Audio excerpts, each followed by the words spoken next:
GB হাসপাতালের doctor ও নার্সের সঙ্গে খারাপ ব্যবহার ও শারীরিক নির্যাতনের অভিযোগ মূলে দুইজনকে আটক করলো এনসিসি থানার পুলিশ। মঙ্গলবার পুলিশ রিমান্ড চেয়ে তাদের কোর্টে তোলা হবে। বিস্তারিত জানিয়েছে এনসিসি থানার ওসি প্রাজিত মালাকার। সন্ধ্যার সময় জিবি হসপিটাল থেকে আমাদের কাছে একটা এফআইআর করা হয় যে 10/11/2025 মিডনাইটে একজন রোগীর আত্মীয় স্বজন কতিপয় ডক্টর এবং নার্সের সঙ্গে খারাপ ব্যবহার করে এবং তাকে ফিজিক্যাল অ্যাসাল্ট করে। তো সেই অভিযোগের ভিত্তিতে আমরা একটা এফআইআর রেজিস্টার করি এবং তদন্তের প্রক্রিয়ায় দুজনকে আইডেন্টিফাই করা হয় এবং দুজনকে আমরা গ্রেপ্তার করি এবং তাদের কাছে রিমান্ড চেয়ে আমরা কোর্টে প্রেরণ করি। তাদের নাম অভিজিৎ সিং এবং অভিজিৎ দাস, বাড়ি কাকড়া। মূলত দুজনের বিরুদ্ধে কি অভিযোগটা?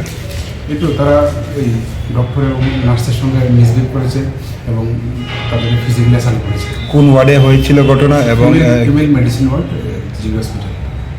কেন করেছিল কিছু কি পাওয়া গেছে? হুইল চেয়ার নিয়ে প্রথমে কথা কাটাকাটি হয়েছিল, পরবর্তীতে সেটা হাতাহাতিতে রূপ নেয়।